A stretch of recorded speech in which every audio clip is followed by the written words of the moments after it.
Hi ಎಲ್ಲರಿಗೂ ನಮಸ್ಕಾರ. Welcome to Malenadu ಸವಿರುಚಿ. ಮಾವಿನ ಹಣ್ಣಿನ ಸೀಸನ್ ಪೂರ್ತಿಯಾಗಿ ಮುಗಿಯೋದ್ರೊಳಗಡೆ ಈ ಒಂದು ರೆಸಿಪಿನ ಮಾಡಿ ನೋಡಿ, ತುಂಬಾ ಇಷ್ಟ ಆಗುತ್ತೆ ಎಲ್ರಿಗೂ. ಮಾವಿನ ಹಣ್ಣಿನ ಸೀಕರಣೆ ಜೊತೆ ಪುರಿ ತುಂಬ ಸಖತ್ ಕಾಂಬಿನೇಷನ್ ಅಂತಲೇ ಹೇಳ್ಬೋದು. ತುಂಬ ರುಚಿಯಾಗಿ ಕೂಡ ಇರುತ್ತೆ. ಒಮ್ಮೆ ಈ ರೆಸಿಪಿನ ಟ್ರೈ ಮಾಡಿ ಹೇಗೆ ಮಾಡೋದು ಅಂತ ನೋಡೋಣ. ಮೊದಲನೇದಾಗಿ ಪುರಿ ಮಾಡ್ಕೊಳ್ಳೋದಕ್ಕೆ ಗೋಧಿ ಹಿಟ್ಟನ್ನು ಕಲಿಸ್ಕೊಳ್ತಾ ಇದ್ದೀನಿ. ನಾವು ಯಾವುದು ಗೋಧಿ ಹಿಟ್ಟನ್ನು ಬಳಸ್ಕೊತೀವೋ ಆ ಗೋಧಿ ಹಿಟ್ಟನ್ನು ಈ ರೀತಿಯಾಗಿ ಒಂದು ಬೌಲ್ನಲ್ಲಿ ಹಾಕಿ ರುಚಿಗೆ ಎಷ್ಟು ಬೇಕು ಅಂತ ನೋಡಿಕೊಂಡು ಉಪ್ಪು ಹಾಕಿ ಈ ರೀತಿಯಾಗಿ ಒಂದು ಸರಿ ಡ್ರೈ ಮಿಕ್ಸ್ ಮಾಡ್ಕೋಬೇಕು. ಆಮೇಲೆ ಇದಕ್ಕೆ ಸ್ವಲ್ಪನೇ ನೀರು ಹಾಕ್ಕೊಳ್ತಾ ಕಲಿಸ್ಕೋಬೇಕಾಗತ್ತೆ. ಮೈದಾ ಹಿಟ್ಟಲ್ಲಿ ಪುರಿ ಮಾಡ್ಕೊಳ್ಳೋರು ಅದರಲ್ಲೂ ಕೂಡ ಮಾಡ್ಕೊಳ್ಬೋದು. ಆದರೆ ಹೆಲ್ದಿ ವರ್ಷನ್ ನೋಡಿದ್ರೆ ಗೋಧಿ ಹಿಟ್ಟಲ್ಲೇ ಪುರಿ ಮಾಡ್ಕೊಳ್ಳೋದು ಒಳ್ಳೆಯದು. ಈ ರೀತಿಯಾಗಿ ಸ್ವಲ್ಪ ಚಪಾತಿ ಹಿಟ್ಟಿಗಿಂತನೂ ಸ್ವಲ್ಪ ಗಟ್ಟಿಯಾಗಿಯೇ ಕಲಸಿ ಮೇಲಿಂದ ಸ್ವಲ್ಪ ತುಪ್ಪ ಹಾಕಿ ಈ ರೀತಿಯಾಗಿ ಒಂದು 10 ನಿಮಿಷ ರೆಸ್ಟ್ ಮಾಡೋದಕ್ಕೆ ಬಿಡ್ತಾ ಇದ್ದೀನಿ. ನೋಡಿ, ಈ ರೀತಿಯಾಗಿ ಆಗಿರಬೇಕು. ಸ್ವಲ್ಪ ಗಟ್ಟಿ ಹದದಲ್ಲೇ ಇರಬೇಕಾಗತ್ತೆ ಪುರಿ ಮಾಡ್ಕೊಳ್ಳೋದಾದರೆ. ಇದಕ್ಕೇ ಸ್ವಲ್ಪ ಚಿರೋಟಿ ರವೆನೂ ಕೂಡ ಹಾಕಿ ನೀವು ಕಲಸಿಟ್ಕೊಳ್ಬೋದು. ಚೆನ್ನಾಗಿ ಉಬ್ಬಿ ಬರುತ್ತೆ ಪುರಿ ಚಿರೋಟಿ ರವೆ ಹಾಕೋದ್ರಿಂದ. ನಾನಿವತ್ತು ಹಾಗೆಯೇ ಮಾಡ್ಕೊಳ್ತಾ ಇದ್ದೀನಿ.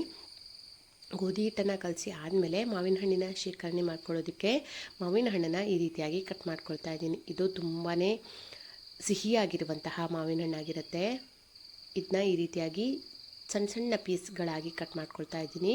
ರಸಾಯನನ 2 ಥರ ಮಾಡ್ಕೊಳ್ತೀವಿ. ಒಂದು ಹಾಗೆ ಪ್ಯೂರಿ ಥರ ಮಾಡಿಕೊಂಡು ರಸಾಯನ ಮಾಡ್ಕೊಳ್ಳೋದು, ಇಲ್ಲಾಂದರೆ ಈ ಥರ ಸ್ವಲ್ಪ ಚಿಕ್ಕ ಚಿಕ್ಕ ಪೀಸ್ಗಳಾಗಿ ಕಟ್ ಮಾಡ್ಕೊಂಡು ಹಾಕ್ಕೊಳ್ಳೋದು, ಆಮೇಲೆ ಸ್ವಲ್ಪ ಪ್ಯೂರಿ ಥರ ಮಾಡಿ ಹಾಕ್ಕೊಳ್ಳೋದು. ಈ ಥರ ಮಾಡಿಕೊಂಡ್ರೆ ತುಂಬಾ ರುಚಿಯಾಗಿರುತ್ತೆ. ಯಾಕೆಂದರೆ ನಮಗೆ ಮಾವಿನ ಹಣ್ಣು ತಿಂದಾಗಿನೂ ಕೂಡ ಇರುತ್ತೆ. ಅಂದರೆ ಈ ಥರ ಮಾವಿನ ಹಣ್ಣಿನ ಪೀಸ್ಗಳು ಬಾಯಿಗೆ ಸಿಗುತ್ತೆ. ಹಾಗೆ ಸ್ವಲ್ಪ ಪ್ಯೂರಿ ಥರ ಮಾಡಿಕೊಂಡ್ರೆ ಅದರ ಫ್ಲೇವರ್ ಕೂಡ ಸಿಗುತ್ತೆ. ಹಾಗೆ ಈ ರೀತಿಯಾಗಿ ನಾನು ಇವತ್ತು ಮಾಡ್ಕೊಳ್ತಾ ಇದ್ದೀನಿ. ಈ ರೀತಿ ಮಾವಿನ ಹಣ್ಣಿನ ಪೀಸ್ಗಳನ್ನು ಚಿಕ್ಕ ಚಿಕ್ಕದಾಗಿ ಒಂದು ಸ್ವಲ್ಪ ಕಟ್ ಮಾಡಿ ಹಾಕ್ಕೊಳ್ತಾ ಇದ್ದೀನಿ. ಒಂದು 3 ರಿಂದ 4 ಮಾವಿನ ಹಣ್ಣನ್ನು ಈ ರೀತಿಯಾಗಿ ಕಟ್ ಮಾಡಿ ಸೇರಿಸ್ಕೊಂಡಿದ್ದೀನಿ. ಹಾಗೆ 4 ಮಾವಿನ ಹಣ್ಣನ್ನು ಈ ರೀತಿಯಾಗಿ ಒಂದು ಮಿಕ್ಸಿ ಜಾರಲ್ಲಿ ಹಾಕ್ಕೊಂಡು ರುಬ್ಬಿ ಸೇರಿಸ್ಕೊಳ್ತಾ ಇದ್ದೀನಿ. ಹೀಗೆ ಮಾಡೋದ್ರಿಂದ ಫ್ಲೇವರ್ ತುಂಬ ಚೆನ್ನಾಗಿ ಬರುತ್ತೆ. ಹಾಗೆ ಶ್ರೀಕರಣೆ ತುಂಬ ಚೆನ್ನಾಗಾಗುತ್ತೆ, ಅಂದರೆ ತಿಕ್ಕಾಗುತ್ತೆ ಮತ್ತು ರುಚಿ ಕೂಡ ತುಂಬ ಚೆನ್ನಾಗಾಗುತ್ತೆ. ಹಾಗಾಗಿ ನೋಡಿ, ಈ ರೀತಿಯಾಗಿ ಮಾವಿನ ಹಣ್ಣಿನ ಪಲ್ಪನ್ನು ಚೆನ್ನಾಗಿ ಕ್ಲೀನ್ ಮಾಡ್ಕೋಬೇಕು. ಈ ರೀತಿಯಾಗಿ ಒಂದು ಮಿಕ್ಸಿ ಜಾರಲ್ಲಿ ಹಾಕಿ ನೀರನ್ನು ಹಾಕ್ದೇ ಹಾಗೇ ಇದನ್ನ ಈ ರೀತಿಯಾಗಿ ಪ್ಯೂರಿನ ರೆಡಿ ಮಾಡ್ಕೊಳ್ತಾ ಇದ್ದೀನಿ. ಈಗ ಕಟ್ ಮಾಡಿ ಇಟ್ಕೊಂಡಿರುವಂತಹ ಮಾವಿನ ಹಣ್ಣಿನ ಜೊತೆ ಇದನ್ನ ಸೇರಿಸ್ಕೊಳ್ತಾ ಇದ್ದೀನಿ. ಈ ರೀತಿಯಾಗಿ ಸೇರಿಸ್ಕೊಂಡಾದಮೇಲೆ ಇದಕ್ಕೆ ನಾನಿವತ್ತು ಕಾಯಿ ಹಾಲನ್ನು ಹಾಕ್ಕೊಳ್ತಾ ಇದ್ದೀನಿ. ಬೇಕಿದ್ರೆ ಹಾಲನ್ನು ಕೂಡ ಕಾಯಿಸಿ ಆರಿಸಿ ಹಾಕ್ಕೊಳ್ಬೋದು.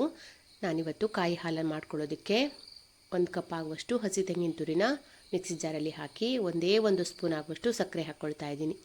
ಸಕ್ಕರೆ ಯಾಕೆ ಹಾಕ್ಕೊಳ್ತಾ ಇದ್ದೀನಿ ಅಂದರೆ ಕಾಯಿ ಹಾಲು ಹಾಕ್ಕೊಳ್ಳೋವಾಗ ಸ್ವಲ್ಪ ಚಪ್ಪೆ ಆಗಬಾರ್ದು ಅನ್ನೋದಕ್ಕೋಸ್ಕರ ಮಾತ್ರನೇ ಹಾಕ್ಕೊಳ್ತಾ ಇದ್ದೀನಿ. ಯಾಕೆಂದರೆ ಮಾವಿನ ಹಣ್ಣು ತುಂಬಾ ಸ್ವೀಟಾಗಿದೆ.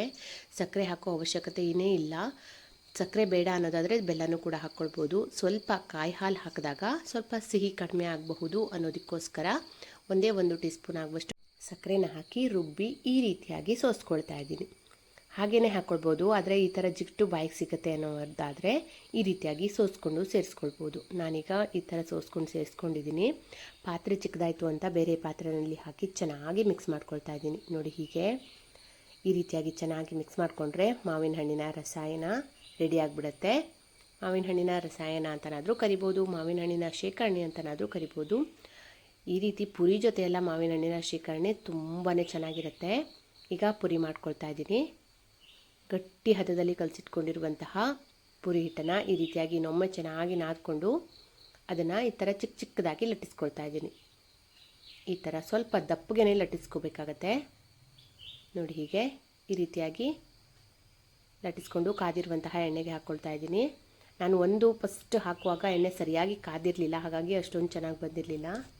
ಪುರಿ ಎಲ್ಲ ಹಾಕುವಾಗ ಎಣ್ಣೆ ಕರೆಕ್ಟಾಗಿ ಕಾದಿರಬೇಕು. ಹಾಗೆ ಸ್ವಲ್ಪ ಹೈ ಫ್ಲೇಮಲ್ಲೇ ಇಟ್ಕೊಂಡು ನಾವು ಈ ರೀತಿಯಾಗಿ ಪುರಿನ ಹಾಕ್ಕೊಳ್ಬೇಕು. ಆಮೇಲೆ ಬೇಕಾದರೆ ನಾವು ಸ್ವಲ್ಪ ಮೀಡಿಯಮ್ ಫ್ಲೇಮಲ್ಲಿ ಬೇಯಿಸ್ಕೊಳ್ಬೋದು. ಈ ರೀತಿಯಾಗಿ ಹಾಕಿದ ಮೇಲೆ ಮೇಲಿಂದ ಈ ಥರ ಎಣ್ಣೆ ಸಿಡ್ಕೋಬೇಕು. ಎಣ್ಣೆ ಸಿಡಿಲಿಲ್ಲ ಅಂದರೆ ಈ ಥರ ಸ್ವಲ್ಪ ಕೆಳಗಡೆ ಪ್ರೆಸ್ ಮಾಡ್ಕೋಬೇಕು. ಈ ಥರ ಪ್ರೆಸ್ ಮಾಡಿ ಬೇಯಿಸ್ಕೊಂಡ್ರೆ ಚೆನ್ನಾಗಿ ಉಬ್ಬುತ್ತೆ. ಆವಾಗ ಇದನ್ನ ಈ ರೀತಿ ತಿರುವು ಹಾಕಿ ಬೇಯಿಸ್ಕೊಳ್ಬೋದು. ನೋಡಿ, ಹೀಗೆ ಈ ರೀತಿಯಾಗಿ ಮಾಡಿಕೊಂಡ್ರೆ ತುಂಬ ಚೆನ್ನಾಗಿ ಪುರಿ ಆಗುತ್ತೆ.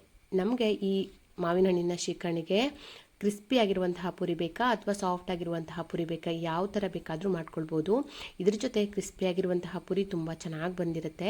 ಹಾಗಾಗಿ ನಾನು ಸ್ವಲ್ಪ ಕ್ರಿಸ್ಪಿಯಾಗಿರುವಂತಹ ಪುರಿನೇ ಮಾಡ್ಕೊಳ್ತಾ ಇದ್ದೀನಿ. ನೋಡಿ, ಹೀಗೆ ಈ ರೀತಿ ಬಿಸಿ ಎಣ್ಣೆನ ಈ ಥರ ಮೇಲೆ ಹಾಕಿದ್ರೆ ಚೆನ್ನಾಗಿ ಉಬ್ಕೊಂಡು ಬರುತ್ತೆ. ಈ ಥರ ಮಾಡಿಕೊಂಡು ಎಲ್ಲ ಪುರಿನೂ ಕೂಡ ಅಷ್ಟೇ ಇದೇ ರೀತಿಯಾಗಿಯೇ ಬೇಯಿಸಿಟ್ಕೊಳ್ತಾ ಇದ್ದೀನಿ. ಈ ಥರ ಬಿಸಿ ಬಿಸಿ ಪುರಿ ಜೊತೆಗೆ ಮಾವಿನ ಹಣ್ಣಿನ ಸೀಕರಣೆ ಎಷ್ಟು ಚೆನ್ನಾಗಿರುತ್ತೆ ಗೊತ್ತಾ. ತುಂಬ ಅಂದರೆ ತುಂಬ ಸಖತ್ತಾಗಿರುತ್ತೆ ತಿನ್ನೋದಕ್ಕೆ. ಫ್ರೆಶ್ಶಾಗಿ ಮಾಡಿಕೊಂಡು ತಿನ್ನಬೇಕು, ಅಂದರೆ ಬಿಸಿ ಬಿಸಿ ಪುರಿ ಜೊತೆಗೆ ತಿನ್ನಬೇಕು, ತುಂಬಾ ಸಖತ್ತಾಗಿರುತ್ತೆ. ಈ ರೀತಿಯಾಗಿ ಎಲ್ಲನೂ ಕೂಡ ಇದೇ ರೀತಿಯಾಗಿಯೇ ಬೇಯಿಸಿಟ್ಕೊಳ್ತಾ ಇದ್ದೀನಿ. ನಾನು ಬೆಳಗ್ಗಿನ ತಿಂಡಿಗೆ ಮಾಡ್ಕೊಳ್ತಾ ಇದ್ದೀನಿ. ಬೆಳಿಗ್ಗೆನೇ ಈ ರೀತಿಯಾಗಿ ಆಯಿಲಿ ಫುಡ್ಡೆಲ್ಲ ತಿನ್ನೋದು ತುಂಬ ಅಂದರೆ ತುಂಬ ಕಡಿಮೆ. ಆದರೆ ಈ ರೀತಿಯಾಗಿರುವಂತಹ ಮಾವಿನ ಹಣ್ಣಿನ ಶೇಖರಣೆ ಜೊತೆ ಒಂದು ಸರಿನಾದರೂ ಪೂರಿ ತಿನ್ನಬೇಕು ಅಂತ ಅನಿಸ್ತಾ ಇತ್ತು. ಹಾಗೆ ಮಕ್ಕಳು ಕೂಡ ಕೇಳ್ತಾಯಿದ್ರು, ಹಾಗಾಗಿ ಅಪರೂಪಕ್ಕೆ ಸರಿ ಅಂತ ಅಂದ್ಕೊಂಡು ಈ ರೀತಿಯಾಗಿ ಮಾಡ್ತಾಯಿದ್ದೀನಿ. ತುಂಬಾ ಸಖತ್ತಾಗಿರುತ್ತೆ. ಬಿಸಿ ಬಿಸಿ ಪುರಿ ಜೊತೆಗೆ ಈ ಮಾವಿನ ಹಣ್ಣಿನ ಶೇಖರಣೆ ಮಾಡಿಕೊಂಡು ತಿಂತಾಯಿದ್ರೆ ವಾವ್, ಸಖತ್ತಂದರೆ ಸಖತ್ತಾಗಿರುತ್ತೆ. ಒಮ್ಮೆ ಈ ರೀತಿಯಾಗಿ ಟ್ರೈ ಮಾಡಿ ಹೇಗೆ ಬಂತು ಅಂತ ಕಮೆಂಟ್ ಮಾಡಿ ತಿಳಿಸಿ. ನನ್ನ ಚಾನೆಲ್ನ ಯಾರೆಲ್ಲ ಹೊಸದಾಗಿ ನೋಡ್ತಾ ಇದ್ದರೆ ಪ್ಲೀಸ್ ಸಬ್ಸ್ಕ್ರೈಬ್ ಮಾಡ್ಕೊಳ್ಳಿ. ಹಾಗೆ ಪಕ್ಕದಲ್ಲಿ ಇರುವಂತಹ ಬೆಲ್ ಐಕಾನ್ನ ಕ್ಲಿಕ್ ಮಾಡಿ. ನಾನು ಹಾಕುವಂತಹ ಪ್ರತಿಯೊಂದು ವಿಡಿಯೋದು ನೋಟಿಫಿಕೇಷನ್ ನಿಮಗೆ ಬರುತ್ತೆ. ವಿಡಿಯೋ ಏನಾದರೂ ಇಷ್ಟ ಆಗಿದ್ದರೆ ಲೈಕ್ ಮಾಡಿ, ನಿಮ್ಮ ಫ್ಯಾಮಿಲಿ ಫ್ರೆಂಡ್ಸ್ಗಳಿಗೆಲ್ಲ ಶೇರ್ ಮಾಡಿ. ಹಾಗೆ ನಿಮ್ಮ ಅನಿಸಿಕೆನ ಕಮೆಂಟ್ ಮಾಡಿ ತಿಳಿಸಿ.